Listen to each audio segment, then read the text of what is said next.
સત્ય સ્વરાજ ન્યૂઝમાં આપનું સ્વાગત છે। દિયોદરના ઓઢા ગામે ધોરણ 4 માં ભણતા ક્રિશ ગજ્જરે મેડિટેશન બ્રેઇન એક્સરસાઇઝ થકી બંધ આંખોથી નિહાળવાની શક્તિ પ્રાપ્ત કરી।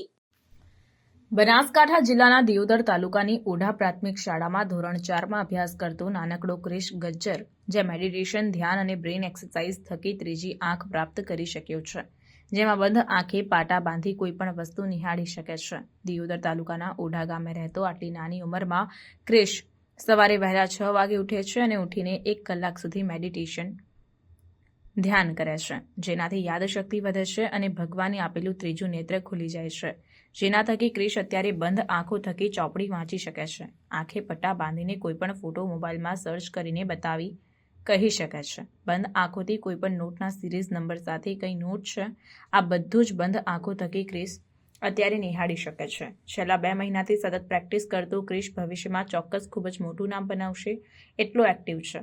દિયોદર ખાતે થોડા સમય અગાઉ વિજ્ઞાન મેળામાં પણ ક્રિશ ગજ્જરની જિલ્લામાં સારી એવી નોંધ લેવામાં આવી હતી। ત્યારબાદ સોશિયલ મીડિયામાં આ બાળકનો વિડીયો વાયરલ થયો અને જોતામાં સમગ્ર ગુજરાત અને દેશભરમાંથી તેના માતા પિતાને ફોન પણ આવવા લાગ્યા છે। ગતરોજ ગાંધીનગરથી ઇસરોના એક અધિકારી પોતે દિયોદરના ઓઢા ગામે ક્રિશના ઘરે આવી પહોંચ્યા અને પિતા અને તેના ક્લાસ શિક્ષક દિનેશ ચૌધરીને મળ્યા, જાતે અનુભવ કર્યો। ત્યારબાદ આ બાળક ગુજરાતભરમાં હાલમાં ખૂબ જ પોપ્યુલર થયો છે। 4થા ધોરણમાં અભ્યાસ કરતો ક્રિશ ગજ્જર ખૂબ જ હોશિયાર અને એક્ટિવતા ધરાવે છે। સત્રની શરૂઆત કરીએ મારા બાળક માટે, બરોબર, તો તમે એની અંદર શું ગાઈડ કરશો? જે મેં આગલા વિડીયોમાં મારો સન છે જે 7 યર ઓલ્ડ છે, પહેલા ધોરણમાં ભણે છે ગુજરાતી માધ્યમમાં, રાઈટ, અને હવે આપણે આ તાલીમ બાબતે હું એવું ઈચ્છું છું કે તમે એમને ગાઈડ કરો, તો જેથી કરીને અમે એને આગળનું પહેલું સત્ર ચાલુ કરી શકીએ અને એની અંદર શું કરવાનું રહેશે એ બધું। બરોબર। આમ તો છે ને આ ક્લાસ છે ને એ 1.5 થી 2 કલાકનો હોય છે કમ્પ્લીટ, બરોબર।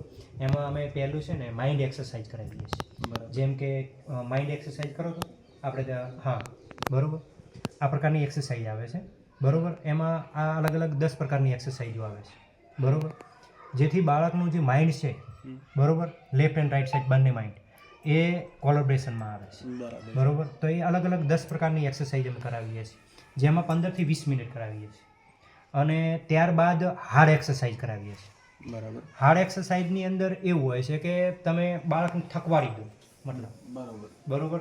એમાં છોકરીઓ હોય તો અમે દોડી પણ કુદાવી શકીએ, બરોબર, છોકરાઓ હોય તો કોઈ એવી હાર્ડ ગેમ રમાડી શકીએ છીએ, બરોબર।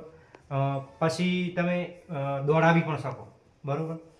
તો 15-20 મિનિટની અંદર બાળક થાકી જાય, એના પછી શરીરની અંદર જ્યારે થાક લાગે છે ને ત્યારે આપણા બધા ટોટલ જે અંગો છે ને એ વર્ક મતલબ કમ્પ્લીટ કરતા હોય છે એવું આપણે માનીએ છીએ, ઓકે, બરોબર। જેમ કે કોઈ ખેલાડી છે એ ક્રિકેટ રમવા જશે તો એના પહેલાં એ છે ને પોતાના શરીરને વાર્મઅપ કરે છે, બરોબર, તો એકાગ્રતા મેળવવા માટે, મતલબ।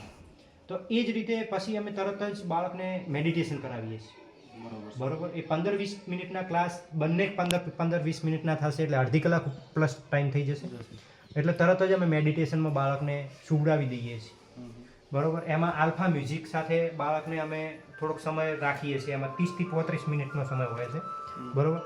એ સમયની અંદર બાળક જે છે એ મેડિટેશન કરશે। મેડિટેશન કર્યા પછી અમે એને પ્રેક્ટિસ કરાવીએ છીએ। પ્રથમ દિવસે અમે છે ને એને જે કલર છે એ આઈડેન્ટિફાઈ કરવા માટે આપીએ છીએ।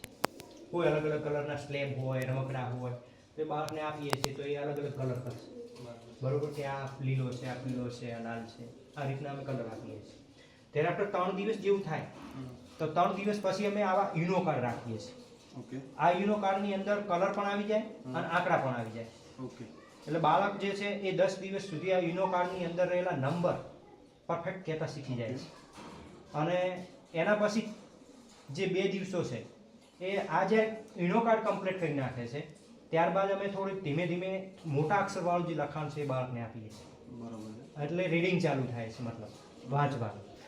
પછી તમે અલગ અલગ પ્રક્રિયાઓ કરાવી શકો છો, જેમ કે એમના મિત્રોને ઓળખાવવાનું, બરોબર, થોડા 10-15 દિવસ ઉપરનો પ્લસ સમય થાય તો બંધ આંખે સાયકલ ચલાવવાનું, બરોબર। પછી આવા જે નાના નંબરવાળા સિરિયલ નંબર જે નોટ ઉપર હોય છે એ આપીએ છીએ, તો એ પણ બાળક કમ્પ્લીટ શીખી શકે છે। તો એમ ઇમ્પ્રુવમેન્ટ મતલબ આપણે જો ફોલો કરશું બાળકને તો જ ઇમ્પ્રુવમેન્ટ આવે છે. બરાબર. એટલે કોઈ પણ વસ્તુની એક્ઝામ લેવી જરૂરી હોય છે. એટલે અમે દરરોજની એક્ઝામ પણ લઈએ છીએ સાથે સાથે. બરાબર. તો બાળકનું ઇમ્પ્રુવમેન્ટ આપણને દેખાય છે કેટલું થાય છે એમ, બરોબર, ને આપણને વિશ્વાસ પણ આવશે. બરાબર. કારણ કે આધ્યાત્મિક વસ્તુ જેવી આપણને લાગતી હોય ત્યારે આપણને જ્યાં સુધી ખબર નહીં પડે, રિઝલ્ટ નહીં મળે ત્યાં સુધી આપણે માનીશું નહીં. એટલે એમ દરરોજનું અમે પ્રેક્ટિકલ આવી રીતનું કરાવતા હોઈએ છીએ. અને 15 દિવસમાં મોટા ભાગના બાળકો જે છે એ કમ્પ્લીટ આ રીતે તૈયાર થઈ જતા હોય છે. ઓકે. સમાચારોની ઝડપી અપડેટ માટે હમણાં જ સત્ય સ્વરાજ ન્યૂઝ ચેનલને લાઇક, શેર અને સબસ્ક્રાઇબ કરો.